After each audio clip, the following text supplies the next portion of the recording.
Assalamualaikum warahmatullahi wabarakatuh teman-teman. Kita kembali lagi belajar di tema 6 energi dan perubahannya, subtema 3 pembelajaran kedua untuk kelas 3 SD. Sudah siap untuk belajar? Gerak angin sebagai energi alternatif. Udin dan kawan-kawan sedang belajar tentang angin. Mereka berencana bermain layang-layang. Hal ini untuk mengamati manfaat angin. Mereka memilih bermain di lapangan yang luas. Bermain di lapangan luas, leluasa untuk bergerak. Bermain di lapangan luas juga dapat angin yang cukup. Angin diperlukan untuk menerbangkan layang-layang.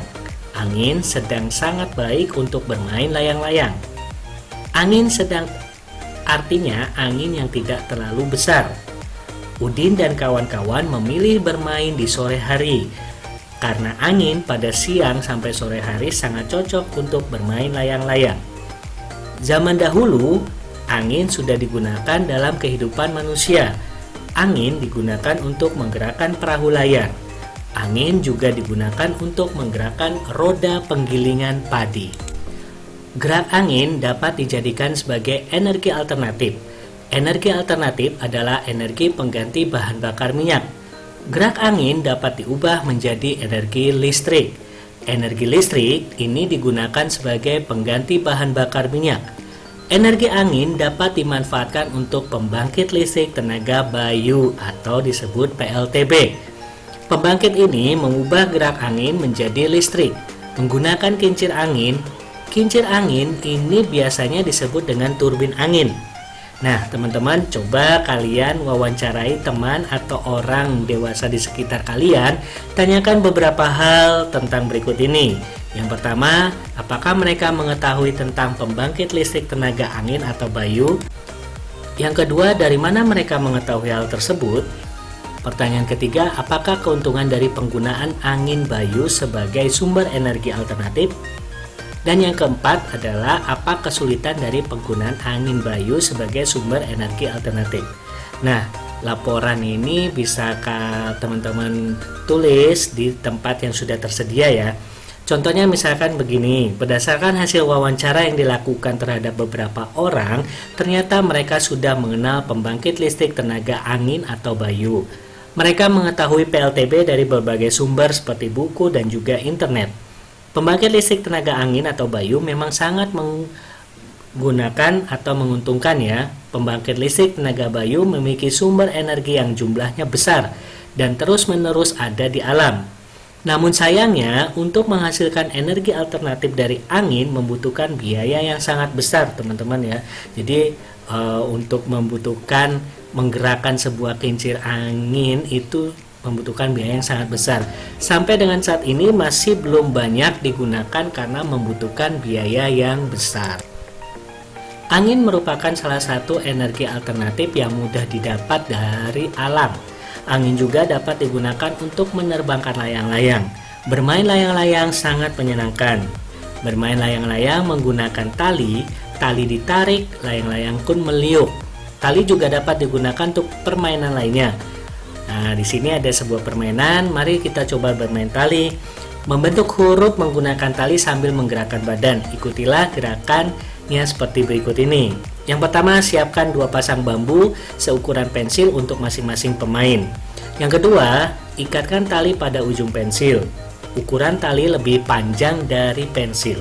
Yang ketiga, gerakan pertama adalah berlatih menggerakkan tali. Caranya adalah menggerakkan tangan kiri dan kanan. Yang keempat, gerakan kedua meliukkan badan dari kiri ke kanan. Sambil meliukkan badan, tangan menggerakkan bambu ke kiri dan ke kanan. Lakukan kegiatan kombinasi gerak berikut. Gerakan badan seperti menirukan gerak daun tertiup angin. Yang kelima, gerakan keempat berjalan sambil meliuk dan mengayun tali. Langkah pertama, mulai dari kaki sampai kiri, kaki kiri di depan dan kaki kanan di belakang. Badan meliuk ke arah kiri. Saat meliukkan badan, ayunan kedua tangan ke arah kiri.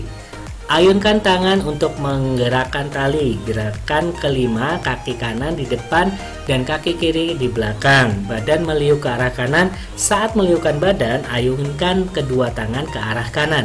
Ayunkan tangan untuk menggerakkan tali. Nah, seperti pada gambar ya teman-teman. Jadi seperti kincir kincir angin ya. Ya, seperti itu mungkin teman-teman bisa mencoba di rumah ya.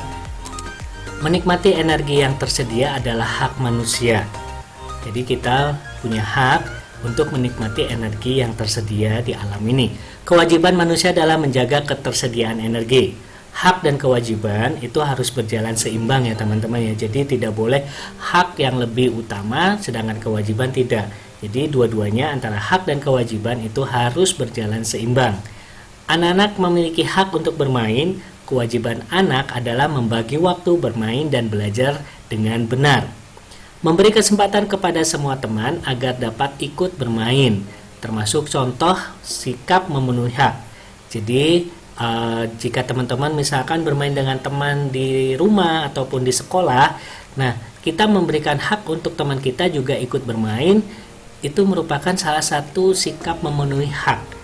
Ya, di sini sekali lagi ditegaskan bahwa hak dan kewajiban harus dilakukan secara seimbang. Nah, teman-teman, di sini ada ayo berlatih ya. Orang tua memberikan izin untuk bermain bersama teman-temanmu. Semua teman mau bermain denganmu. Ini artinya kamu sudah mendapatkan hak bermain. Sebutkan 5 kewajibanmu saat bermain. Yang pertama yaitu meminta izin kepada orang tua sebelum berangkat dan bermain bersama teman ya. Terus yang kedua, bermain sesuai dengan waktu yang telah ditentukan. Yang ketiga, bermain dengan hati-hati agar tidak terjadi kecelakaan atau hal-hal yang merugikan kita sendiri ya teman-teman ya. Yang keempat, membersihkan mainan atau merapikan mainan setelah digunakan. Dan yang kelima, mematuhi tata tertib saat bermain dengan teman. Hak dan kewajiban harus dilakukan secara seimbang, menerima hak dan melakukan kewajiban sesuai dengan kemampuanmu. Jadi sesuai dengan kemampuan kita yang menerima hak dan kewajiban itu agar semua hal dapat berjalan dengan baik. Nah, berikut adalah penjelasan mengenai tema 6 energi dan perubahannya, subtema 3 pembelajaran 2. Sampai ketemu di tema-tema berikutnya. Wassalamualaikum.